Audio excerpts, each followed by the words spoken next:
il y a quelque chose qui m'a envahi. Je me suis enfermée dans ma chambre. Je me suis coupé les veines.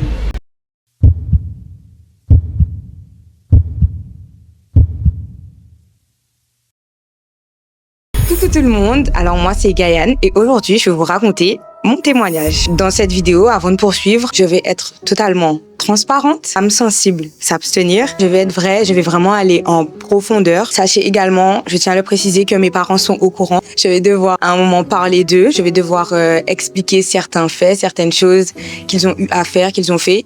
Ils sont au courant, ils sont d'accord, ils m'ont donné leur feu vert. Donc prenez vos popcorn, prenez votre tasse de thé et on est parti. Pourquoi témoigner maintenant? Tout simplement parce que c'est une instruction de Dieu. Le témoignage, c'est une arme spirituelle. Le témoignage permet de renforcer la foi des autres. Le témoignage permet de gagner des âmes. Un témoignage est vraiment là pour rappeler à Satan sa place, en fait. Rappeler à Satan qu'il a perdu, que c'est terminé, it's over. Et du coup, là, je suis là pour faire ce que Dieu me demande de faire. Ça fait un moment. Et pour la petite histoire, alors, j'ai rencontré Ismelda, qui est d'ailleurs sur le plateau avec nous. Il y a également Mylène, et ce sont deux personnes qui ont eu un rôle phare pour me permettre de passer à l'action. Donc un jour, Ismelda m'envoie un message et elle me dit « Gaïane, j'ai eu une vision. Je te voyais en train de témoigner, en train de raconter ton témoignage. Et franchement, je sais pas pourquoi j'ai vu ça et tout, mais je sens vraiment qu'il y a quelque chose à faire. En plus, j'ai un projet, etc. » Je me suis dit « Ouais, Dieu me parle. Faut que j'y aille. » Parce que quelques jours avant, j'y pensais. Et un soir, dis avec moi, un soir, alors que Mylène et moi, nous étions en train de prier, là, elle me dit quoi? Elle me dit, Gaïane, qu'est-ce qu'il y a en toi et que tu n'arrives pas à relâcher? En fait, Dieu me dit qu'il y a un truc en toi, mais tu le gardes, c'est comme un fardeau et tout. Et moi, je suis là, oh là là, c'est vrai, il y a vraiment un truc en moi, mais j'arrive pas forcément à le sortir parce que j'ai l'impression que c'est tellement grand pour moi que du coup, ouais, je sais pas. En plus, je me sens pas vraiment légitime de pouvoir mener à bien un projet parce que je suis tellement pas parfaite, j'ai encore tellement de choses à apprendre, tellement de choses à voir. Et là, elle me sort la phrase. Elle me dit, et si la guérison, la restauration, la délivrance que tu cherches, tu l'as trouvée dans le fait de travailler pour Dieu, dans le fait de faire ce que Dieu te demande de faire, dans le fait de justement relâcher et faire sortir ce feu, ce truc, cette chose qui brûle à l'intérieur de toi. Quand elle m'a dit ça, I was like, j'ai commencé à pleurer. Je me suis dit, ok, là, Seigneur, je sens vraiment que c'est maintenant, en fait. The time is now. Donc, comme je vous l'ai dit tout à l'heure, moi, je m'appelle Gaïane, j'ai 25 ans, j'habite en Guadeloupe, la meilleure île de toute la Caraïbe. J'habite avec mes parents, mes deux parents. Ils sont mariés, mais j'ai été conçue d'une union hors mariage et je suis fille aînée. J'ai une petite sœur qui s'est mariée en mars. Dans l'Ancien Testament, avant, les personnes issues d'une union sans être mariées étaient comme un peu privées de certaines bénédictions spirituelles. Mais ça, c'était dans l'Ancien Testament. Aujourd'hui, grâce à Jésus-Christ, il est venu tout abolir, tout accomplir. Donc, ce n'est plus le cas, mais ça a quand même son importance de le préciser. Et premier-né parce que souvent, vous entendrez que l'aîné d'une famille a beaucoup plus de combats que ses frères et sœurs. De toute façon, vous allez pouvoir le découvrir au fur et à mesure de mon histoire. Je suis première-née. Après, bon, maintenant, ça ne veut plus rien dire parce que ce n'est pas ma naissance de la chair et du sang qui compte, mais c'est ma nouvelle naissance en Christ. Je suis une nouvelle créature. Donc, ça n'a plus d'effet sur moi. Mais juste voilà, je tenais à le préciser. Donc, je suis née en France, à Drancy, dans le 93. J'ai eu une enfance des plus normales. J'étais entourée d'animaux, chats, chiens. J'ai commencé la danse depuis 3 ans. Je fais de la danse depuis 3 ans. Et si je pouvais me décrire, je dirais que j'étais une enfant leaduse. C'était à base de chorégraphie dans la cour avec son crew de danse et tout. En France, hein, en France.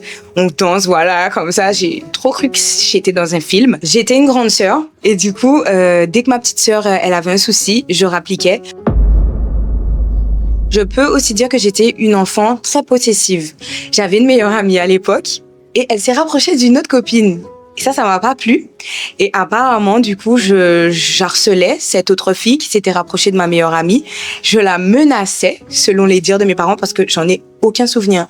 Et du coup, elle a dû quitter l'école primaire à cause de moi. J'avoue, c'est chaud. C'est chaud d'être comme ça. Et pour être vrai avec vous, la possessivité, c'est un combat que j'ai toujours actuellement dans ma vie. Mais je rends grâce à Dieu parce que j'arrive à mettre des mots dessus et à analyser en fait d'où ça vient et comment bannir ça totalement de ma vie. Donc voilà. J'étais aussi une enfant très sensuelle. Quand je parle de sensuelle, c'est que tout ce qui avait attrait au sexe, aux choses impudiques, je sais pas, j'avais une attirance particulière pour ça. Par exemple, j'avais des nounours et je me retrouvais à embrasser mes nounours quand personne ne me voyait, bien sûr, et à me frotter comme ça. Je pense qu'il y a une partie de moi qui ne savait pas ce que je faisais, mais je suis convaincue qu'il y a une autre partie de moi qui savait très bien ce qu'elle faisait, puisque, preuve en est, je peux en parler clairement aujourd'hui. Cette même meilleure amie, au primaire, on se cachait dans les escaliers pour s'embrasser. Et un jour, elle était à la maison et on jouait à papa-maman. Wesh. On jouait à papa-maman. Ma maman nous a surprises. Donc là, la honte, c'est la honte. Mais j'étais fâchée parce que ma maman nous avait surprises en fait. Elle nous avait pas laissé continuer de faire nos affaires. J'avais un ami imaginaire, il s'appelait Ziggy. Je sais pas d'où ça... Je sais. J'allais le dire. Je sais pas d'où ça sort, mais en tout cas, l'ami imaginaire, il était là. Et d'aussi loin que je me rappelle, bon, je faisais rien de bizarre avec lui. Je pense que juste, je lui parlais. À l'imaginaire ou démon, esprit, bref, je sais pas. Du coup, j'ai fait quelques petites recherches sur tout ce qui est l'enfance, cette attirance, parce que c'est vrai que scientifiquement, j'ai déjà entendu qu'un enfant peut avoir des comportements, peut se chercher, peut se toucher pour se découvrir, etc. Sauf que là, je sais très bien que c'était pas juste une simple découverte comme ça. Et donc, j'ai trouvé sur les réseaux sociaux que, donc comme je le dis, une curiosité corporelle, donc à l'âge de 2 ans, 3 ans, un enfant peut avoir l'envie de découvrir son corps. Imitation en jeu, papa, maman, etc. Masturbation infantile. Ça, je suis pas d'accord. Je suis vraiment pas d'accord. Et là, il est écrit que un enfant peut faire certains gestes, certains frottements pour se soulager ou parce que ça lui procure une sensation agréable. C'est précisé que si l'enfant a des comportements sexuels très précoces, qu'il faut consulter, etc. Tout ça. Donc moi, étant donné que je suis chrétienne et que j'ai quand même une certaine conscience du monde spirituel, je suis allée faire des recherches conformément à ce que la Bible dit. Nous sommes des êtres adamiques, nous sommes des êtres charnels, c'est-à-dire que à la base même, on a une inclinaison naturelle vers le mal. On n'apprend pas à un enfant à mentir. Jamais un parent va se poser et va enseigner à son enfant le mensonge. Jamais un père va se poser et va enseigner à son fils comment tromper sa femme. Ensuite, il y a les héritages générationnels. Dans la Bible, c'est précisé que le péché des pères peut aller jusqu'à la 3e, 4e génération. Il y a également des portes d'entrée, donc ça peut passer par des abus sexuels, des attouchements, et ça peut entraîner une personne à avoir un comportement qui n'est pas en adéquation avec la norme. En fait, une personne abusée peut plus facilement se retrouver dans l'immoralité sexuelle qu'une personne qui ne l'a pas été. Si par exemple, dans votre famille, vous avez des parents qui ont consulté, qui ont fait de la sorcellerie, tout ça, en fait, tous ces éléments peuvent agir sur un enfant et donc lui donner un comportement qui n'est pas forcément explicable. Et donc, je pense que dans mon cas, il y a pas mal de petites choses qui ont été instaurées, établies sur ma vie. Et aujourd'hui, il en est de ma responsabilité de pouvoir sortir de là. Et grâce à Jésus, j'ai vaincu pas mal de choses, mais on y arrive tout à l'heure. Pour remettre le focus sur mes parents, comme je l'ai dit au début, on a eu une enfance totalement normale. Mes parents ont fait tout ce qui était en leur pouvoir pour pouvoir bien nous éduquer, ma sœur et moi. C'était un couple normal, si vous voulez. On sortait, ma maman. Des fois, il y avait quelques petites disputes pour des crises de jalousie. Ça, on est toujours en France à ce moment-là. Donc, pour des crises de jalousie, pour de l'alcool. C'est vrai que mon papa a toujours eu une attirance particulière pour l'alcool. Et ma sœur et moi, depuis notre enfance, on a été exposés au fait de le voir sous lorsqu'on allait dans des fêtes. Mais pour nous, c'était normal. Surtout que c'est souvent ce qui est prôné à la télé. À l'époque, il n'y avait pas les réseaux sociaux, mais dans les films, à la télé. Donc pour nous, c'était normal. En 2008, on vient habiter en Guadeloupe parce que mon papa a toujours dit qu'il ne resterait pas en France. Donc ma maman l'a suivi. On vient habiter en Guadeloupe. Moi, j'arrive ici et je déteste l'île. Pour moi, dans ma tête, Je dis à mes parents, à 18 ans, je repars, je reste pas ici, c'est nul. Y a rien pour moi. Vous m'avez fait quitter mon école, vous m'avez fait quitter mes amis, vous m'avez fait quitter ma danse. La Guadeloupe, je veux pas en entendre parler. Je reste là parce que je suis obligée, j'habite avec vous. J'ai que 8 ans, quand je parle comme ça. Je reste avec vous, nana. Mais à 18 ans, je pars faire mes études. Donc, au début, c'était un petit peu difficile. Mon papa n'avait pas de travail. On a vendu notre maison en France. Il est arrivé ici, il cherchait du travail et l'objectif, c'était d'acheter un terrain, de construire une maison et de vivre heureux. Ça ne s'est pas du tout passé comme ça. Mes parents ont utilisé toutes leurs économies. On est rentré en location. Il a cherché du travail pendant des années. En parallèle à ça, ma maman a fait une formation pour devenir assistante maternelle. Et au bout d'un moment, étant donné que mon père ne trouvait pas de travail, qu'est-ce qui se passe en Guadeloupe quand on n'arrive pas à faire quelque chose ?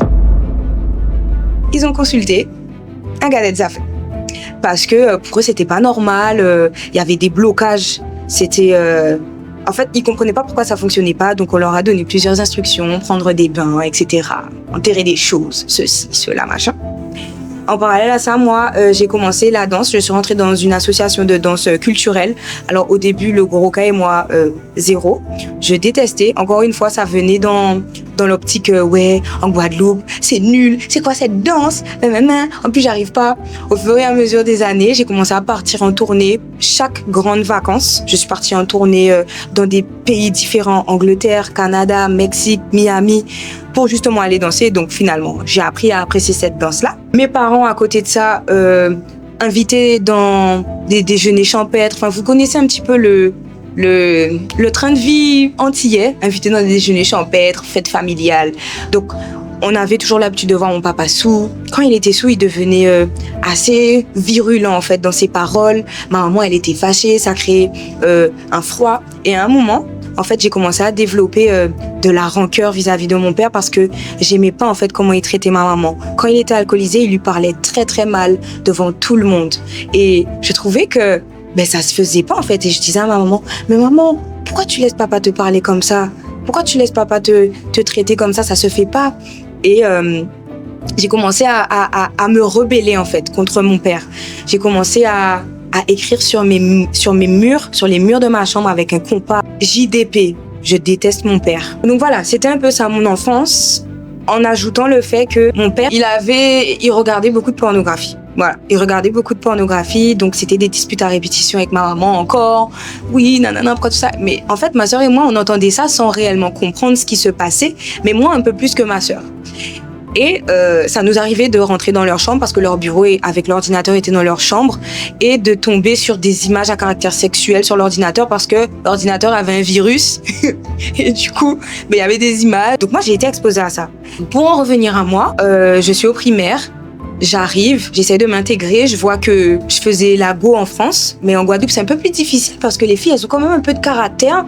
Donc je me dis, ah ouais, faut que je me fasse une place dans tout ça et tout, nanana. Je suis au primaire, tout se passe bien, je passe au collège, j'arrive au collège et moi, quand je remonte, en fait, je me rends compte que mon focus, c'était les garçons. J'arrive en 6e et ne voilà-t-il pas que je sors avec le garçon le plus populaire du collège, mais c'est... Toutes les filles le voulaient et le gars, c'était déjà un grand garçon, il était en 4e. Et moi, j'arrive et on sort ensemble. Mais je suis en 6e, je connais rien à tout ça. Mais je sens que, ouais, j'ai comme le gros lot. Mais j'ai peur, je dois embrasser le gars. Je sais pas comment on fait, je suis incapable de... je suis incapable de faire de ça. Donc, c'était en mode... des petits trucs comme ça et tout machin, et finalement ça n'a pas duré. Mais je suis quand même sortie avec le garçon le plus populaire du collège. J'étais dans vraiment ce mood-là. L'école, le cadet de mes soucis en fait. Je crois vraiment que dans ma tête, j'étais dans un film. Dans un film, avec du recul, c'est ce à quoi je m'exposais. Des films avec un personnage principal et telle chose. Il lui arrive plein de péripéties, elle rebondit, sa vie est palpitante. Pour moi, c'était ça. Donc, comme je vous ai dit, je pars en tournée tous les ans. Et puis, il y a une tournée. Je vais, après que la tournée soit finie, je reste en France un petit moment faire des vacances et je vais chez mon cousin. C'était un cousin qui était assez libre, en fait. Ses parents lui laissaient faire ce qu'il voulait. Et donc, ce jour-là, on est sortis, on est allé dans un parc. Ils ont acheté de l'alcool. Ma première cuite, mais une cuite à n'en rien comprendre. J'ai embrassé 2 inconnus. Je suis tombée plein de fois En fait, j'avais jamais bu autant d'alcool de ma vie. Je suis mineure, je suis rentrée chez mon tonton. Je vomissais tout ce que je pouvais. J'arrivais pas à aligner des mots. Enfin bref, c'était une expérience terrible. Parmi le groupe de garçons que j'ai rencontrés en France, il y en a un sur lequel j'ai fait une fixette. Et il habitait en Guadeloupe, mais il était en vacances. Donc je rentre en Guadeloupe, je continue à parler à cet individu, je développe une fixette sur ce gars-là, etc. tout ça, mais il y a rien. On peut pas se voir parce qu'on n'habite pas dans la même commune. Moi, je suis collégienne, je sais plus en quelle classe il était, au lycée peut-être. Et donc voilà, la fixette en fait, elle est dans ma tête. Et on fait que de se parler par message, etc. tout ça. Puis un jour, je suis invitée à un anniversaire d'un gars qui a 18 ans. Et à ce moment-là, je suis en 4e avec une copine. On maquille l'histoire pour que mon papa puisse nous emmener. Donc mon papa nous emmène à cet anniversaire. C'était sur une plage, on y arrive. Et du coup, je dis au garçon de qui c'est l'anniversaire de venir accueillir mon père pour que ça puisse bien passer, que voilà. Donc il vient, il échange avec mon papa. Et puis à un moment, mon papa me dit, il me dit, Gaïa, nous savent ou pas qu'arrêter là. Je regarde mon papa. Je regarde le garçon, je regarde ma pote, et je lui dis, ah bon? Alors, il me dit, ouais, ou pas qu'arrêter là, ça pas qu'à plaire, moi. En fait, faut savoir que mon papa, c'était le papa antillais, strict, sévère, qui éduquait ses enfants à la dure. Alors, autant quand on était petite, il manifestait de l'affection, je m'en rappelle plus, mais une fois que j'ai commencé à grandir, nada. Pas de je t'aime, pas de je suis fière de toi, pas de marque d'affection en fait. Donc, moi, je connais pas ça. Un papa genre aimant, câlin, limite c'est gênant. Limite c'est gênant pour moi. Et il me dit ou pas qu'arrêter là. Je me dis aïe, qu'est-ce qui est en train de m'arriver? Il y avait le gars que je kiffe, je pouvais enfin le voir et tout. Qu'est-ce que mon papa me fait? Et du coup, il demande à ma copine qu'au fait ou qu'arrêter là. Et elle dit oui. Et je suis là. Ok. On rentre à la maison et là, le sentiment, le ressentiment, la colère que j'avais déjà pour mon père ne fait que de s'amplifier. La fête passe. Le lendemain, j'envoie un message à ma copine. Je lui demande alors comment ça s'est passé. Non. Ça, c'est une petite histoire parmi tant d'autres pour vous donner le contexte de qui est mon papa et mon focus dans la vie, mon objectif dans la vie. Ma copine me raconte que voilà, ça s'est bien passé et je sens qu'il y a une entourloupe, qu'il y a un truc qui est pas net. Au final, elle finit par m'avouer qu'elle a embrassé le gars que j'aimais, etc. Elle le savait. Déception, trahison, voilà. Et je continue à vivre. Et en fait, je vous donne des petits détails pour que vraiment vous puissiez vous dessiner le portrait de qui était Gaïane. J'arrive au lycée et faut savoir que j'ai tout fait pour ne pas aller dans le lycée de ma commune. Moi, j'habite à Sainte-Rose. J'ai tout fait pour ne pas aller à ce lycée-là parce que je voulais pas me retrouver avec les mêmes personnes avec qui j'étais au collège. Je voulais aller à Kwefin. Pourquoi Kwefin Bemao? Vous savez, il y avait ce truc en moi qui était à la recherche de la fame, aller dans les endroits les plus populaires, c'est ce truc-là qui m'a emmené au lycée Charles Kwefin à Bemao. Je sais pas comment. Ouais, j'ai trouvé un truc. Il y avait une matière qui n'était pas à Sainte-Rose, mais qui était à Kwefin. Et j'ai dit que je voulais faire ça. Alors que j'étais totalement nulle dans cette matière. J'ai réussi. Je suis arrivée au lycée et j'ai commencé à faire tout ce qui est concours de Miss. Alors, faut savoir que j'avais absolument pas confiance en moi. Je me trouvais grosse et je me trouvais moche. Mais ce désir-là, d'être vue, d'être acclamée, m'a conduit et m'a poussé, m'a donné l'audace de me présenter au concours du lycée Charles Kwefin en 2016. J'ai gagné. Par la grâce de Dieu, j'ai gagné le concours et donc ça m'a emmené sur un deuxième concours, Miss et Mister Interlycée. Donc pareil, là, je rencontre d'autres gens. Je suis heureuse parce que je suis pas avec les gens de Sainte-Rose. Je rencontre des gens des Abîmes, Petit-Bourg, etc. Et là, je vous laisse deviner quelle est la suite de l'histoire. Il y a un garçon, un nouveau garçon, un nouveau garçon sur qui j'ai flashé. Mais il était en couple. Donc voilà, on passe l'aventure, etc. Là, j'ai terminé 3e dauphine. Bon, voilà, j'ai quand même terminé dans les finalistes. Et ce garçon en question part faire ses études en France. Mais moi, je sais qu'il a une copine. Qu'est-ce que j'ai eu l'audace de faire? J'ai envoyé un message au gars sur Snap, mais je lui dis oui, j'ai vraiment apprécié cette aventure de Miss et Mister à tes côtés, etc. J'espère qu'un jour, tu pourras me regarder ou tu pourras m'aimer comme tu aimes ta copine. Et en fait, c'est maintenant. Sur le coup, quand je l'ai fait, j'étais juste en mode, bon voilà, j'ai envoyé le message et puis voilà. Mais avec du recul, mais c'est quelle sorcière qui fait ça en fait? Après les concours de Miss, j'arrive à avoir accès. En fait, j'ai un contact pour travailler dans l'événementiel. Donc, je suis une adolescente qui commence à travailler dans les après-midi récréatives. Je me fais un petit peu d'argent comme ça. À 17 ans, je commence à avoir l'autorisation un peu plus de sortir un peu plus fréquemment avec une amie. Donc voilà, à 17 ans, j'ai commencé à avoir un peu plus l'autorisation pour pouvoir sortir en soirée. Donc mon père ne nous laissait pas jusqu'à la fin de la soirée, 5 heures du matin. Il nous autorisait il venait nous récupérer à 4 heures. Je viens ma maman, elle est blanche et mon papa, il est noir. Donc je suis issue d'un couple mixte. Et en fait, ma maman était tout le temps là pour pouvoir lisser les choses, pour pouvoir dire à mon papa, mais laisse-la faire et tout, nanana. Voilà, je sors, je vis une adolescence, voilà, école, je sors quand c'est les vacances, etc.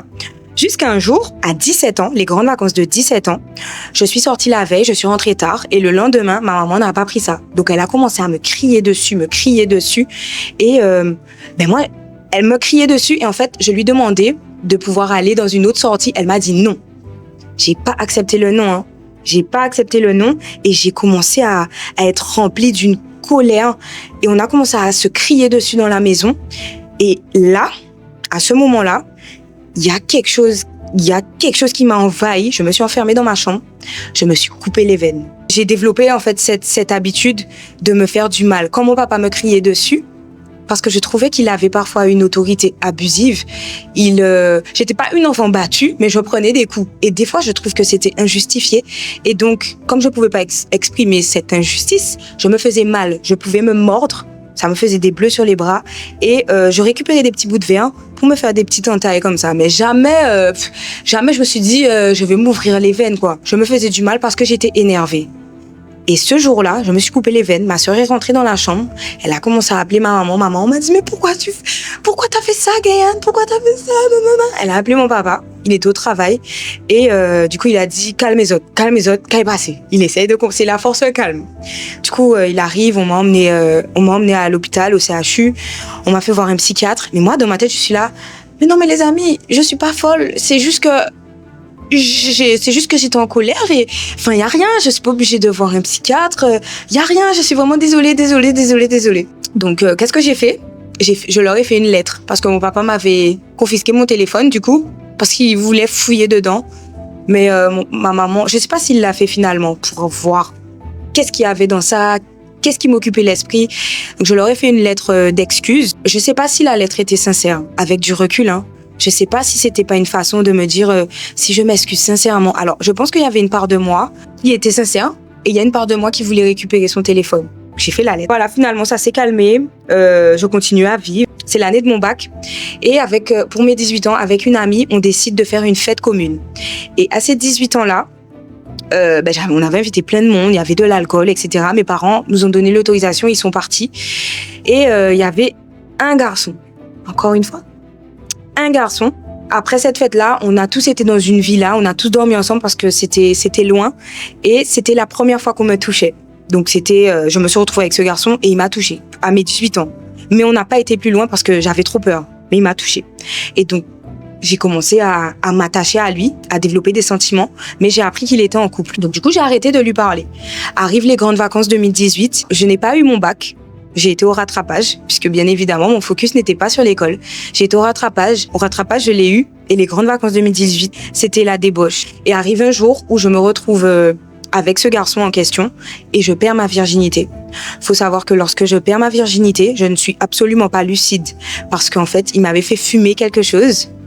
Et j'étais en bad trip total. Et il commence à me toucher. Mais je suis pas lucide. Et je lui dis, mais moi, je connaissais rien à ça. Personne m'a expliqué. J'ai été chercher des informations auprès des copines qui avaient déjà fait. Donc voilà, il commence à me toucher et tout, mais il voit que je panique et tout. Et lui-même, il est pas lucide non plus, donc il me laisse. Il me laisse m'endormir toute seule dans une chambre. Le lendemain matin, je me réveille, il est auprès de moi, il dort. Et il y a tous ses amis qui débarquent dans la chambre. Alors, je ne sais pas si ses amis étaient au courant qu'il y a quelque chose qui devait se faire. En tout cas, peut-être qu'il leur a fait comprendre que c'était pas encore fait. Les amis partent et ils me demandent tu veux le faire ou pas? Et puis moi, comme une tête, je réponds oui. Je réponds oui. Et du coup, on fait ce qu'on a à faire. Traumatisant. Pas une seule fois, il m'a demandé si ça allait. C'était très bestial. Mais moi, je me disais, bon, il a l'air d'aimer ça, donc c'est cool, ouais, c'est cool. Et puis à un moment, on a dit, on parle vrai ici. À un moment, il est plus là où il doit être. Et du coup, je me dis, ah, c'est bizarre ce qui est en train de se passer. Mais bon, je pense qu'il sait ce qu'il fait. Et du coup, voilà, c'est terminé comme ça. Cool, c'est trop bien. Maintenant, je vais pouvoir faire ça tout le temps et tout machin. Je rentre à Fouillol et j'arrête de lui parler puisque j'apprends que j'ai perdu ma virginité le jour de l'anniversaire de sa copine. Je me dis, ok, bon là, faut que je fasse quelque chose, faut que j'arrête, faut qu'on arrête de se parler. Je me concentre, je suis à l'université, je me concentre sur mes études. Ensuite, 2019, je le croisais de temps en temps à Fouillol parce qu'il venait voir d'autres filles, il venait autre que sa copine et autre que moi. Il était là, je le croisais, ça me déchirait le cœur parce que moi, j'étais follement amoureuse de lui. Et en février 2019, j'avais eu vent qu'il partait en croisière de telle date à telle date. J'ai fait en sorte de partir sur la même croisière que lui. J'ai donné des arguments à ma maman. En fait, je me rends compte que j'étais très déterminée dans la vie pour les mauvaises choses. On part sur le même bateau de croisière. Au début, on ne se parle pas, puisque on se parlait plus. Et finalement, il vient me parler, et puis moi, je suis trop contente et tout. Et dans tout ce temps-là, moi, je me fais des films. Je suis dans un film, en fait. Il vient me parler, on est en croisière, on fait ce qu'on a à faire, etc. On revient en Guadeloupe, je suis toujours à Fouillol. Et maintenant, la relation, c'est quoi? Un week-end sur 2, il vient me voir pour faire ce qu'il a à faire, et c'est tout. Donc moi, j'ai fini par accepter que l'amour, c'est ça, que le traitement qu'un homme doit donner à une femme, c'est ça. Bon, moi, je voulais plus, mais il pouvait pas me donner plus. Donc, je me disais, c'est pas grave. On va continuer comme ça, et puis c'est la vie.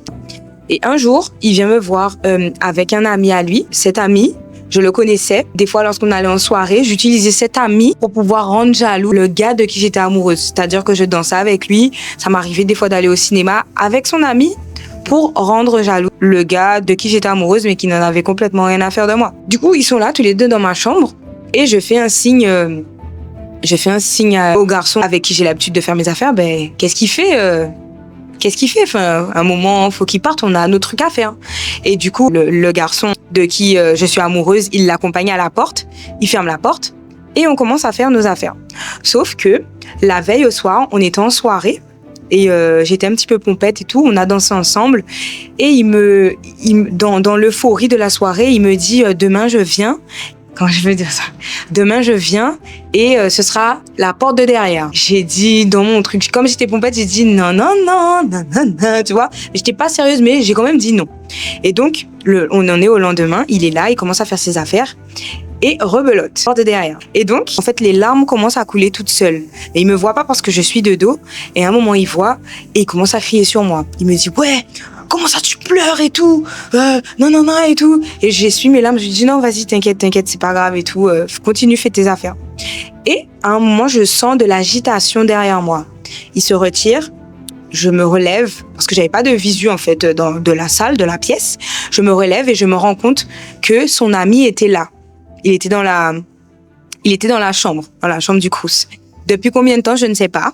Qu'est-ce qu'il a vu, je ne sais pas. Je me suis rhabillée calmement. Je me suis dit, qu'est-ce qui est en train de m'arriver? L'atmosphère en fait, c'est comme si genre le temps s'était arrêté. Je comprenais rien. Donc le gars, son ami qui était dans la chambre en train de nous regarder, a commencé par m'attraper par le cou. Et il me dit, qu'est-ce qu'il y a, Gaïou et tout, nan. Je suis là, lâche-moi. Et il commence à me faire des bisous dans le cou. Je lui dis, mais ça va pas ou quoi? T'as un problème et tout.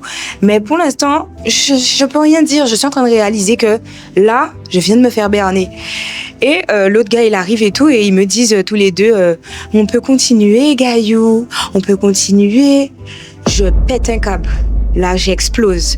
Je leur dis, sortez de ma chambre, sortez, pourquoi vous me faites ça? Non, dégagez. Et ils sont là, mais arrête de pleurer, arrête de t'énerver, on peut continuer. Finalement, j'ai réussi à les mettre dehors, ils sont sortis et je me suis effondrée. Mon réflexe a été de monter à la résidence universitaire chez une amie et je lui raconte, je pleure. Et là, cette fille-là, elle me dit quoi? Elle me dit, ça va aller, mon conseil pour toi, c'est que pour oublier un gars, faut les enchaîner. Quand la fille me dit ça, je suis là, bonne idée, je vais faire ça. Et de là, ça a été la descente aux enfers. J'ai recontacté le garçon dont j'étais amoureuse, l'incident sur la plage. Quand mon papa m'a dit ou pas qu'arrêter là, je l'ai recontacté. On a fait ce qu'on avait à faire. Et l'ami qui était venu au Crous avec le gars Il reprend contact avec moi, il me dit, il faut qu'on se voit, faut qu'on se voie. Et moi, je lui dis, j'ai vraiment pas envie de te parler. Ce que vous avez fait là, c'est chaud. Il me dit, s'il te plaît, Gaïane, je dois te voir. J'accepte, il me demande pardon et il m'avoue que c'était un coup monté. Que lorsque le gars dont j'étais amoureuse l'a raccompagné à la porte, ils se sont mis d'accord pour laisser la porte ouverte. Donc, elle était juste claquée, mais pas fermée à clé. Et c'était prévu, en fait, qu'ils viennent dans la chambre et qu'ils nous regardent peut-être plus, je sais pas. Il m'avoue ça. Naïvement, j'accepte ses excuses. C'est comme si, je me sens redevable parce qu'il m'a dit la vérité. En fait, il y avait plus rien qui fonctionnait là-haut. Donc, on a continué à se voir avec ma pote en question qui m'a donné le super conseil. Et un jour, je lui dis, emmène-moi un joint, s'il te plaît. Parce que, oui, j'avais envie de fumer. Je fume. Et donc, je suis dans mon trip et tout.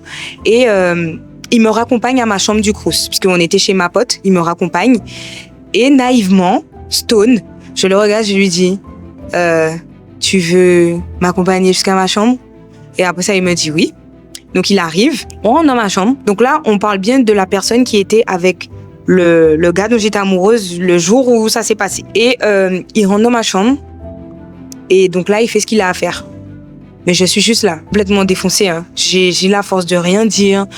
Je suis juste en mode fais. Et à un moment, je lui dis, attends, je vais aux toilettes. Je me regarde devant le miroir. Et je me dis, Gaïane, qu'est-ce que tu fais? Réveille-toi. Et du coup, je reviens dans la chambre, je lui dis, tu peux dégager, s'il te plaît. Sors. Va-t'en, pars. Et le gars me regarde en mode, quoi? Et je suis en mode, ouais, non, là, je veux plus. Et après, il part. Donc, ma vie continue. Donc là, on est en 2019, j'enchaîne. Première personne que je rencontre, comme ça, dans des soirées. On y va, on fait la fête, nanana, tout ça. Il y en a un autre auquel je m'attache. Et lui, il me dit, ah non, mais moi, quand je lui fais comprendre que j'aimerais bien un peu plus, ah non, mais moi, j'aime toujours mon ex, non. Je recroise le gars de qui j'étais amoureuse en boîte. Il est complètement saoul d'une soirée et il vient me prendre et il me dit Gaïane, excuse-moi pour ce que j'ai fait, nanana. Et je suis là, ok, oui, t'inquiète, y a pas de souci. Et du coup, lui, finalement, on a eu une discussion un jour. Je lui avoue que je suis amoureuse de lui et il me dit franchement, ça va pas être possible parce que moi, j'éprouve toujours des sentiments pour mon ex. Je lui ai dit d'accord, pas de souci. Là, je tombe sur un gars qui vend de la drogue, mais pas de l'herbe et tout, de la cocaïne.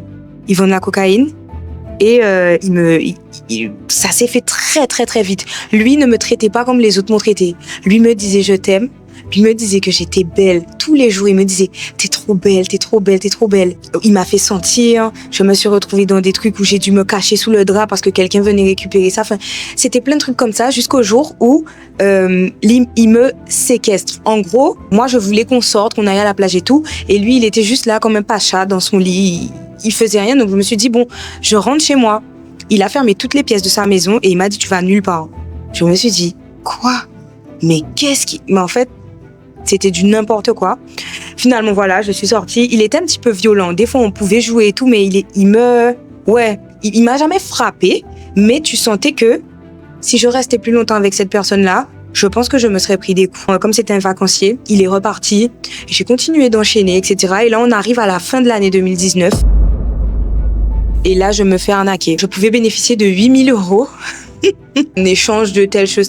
Donc, je suis rentrée en contact avec le gars et tout. Il m'a donné des instructions. J'ai reçu la somme sur mon compte, 8 000 €. Et j'appelle ma petite sœur. Je lui dis, Lolo, je vais pouvoir t'acheter plein de linge. Je vais pouvoir m'acheter un violon.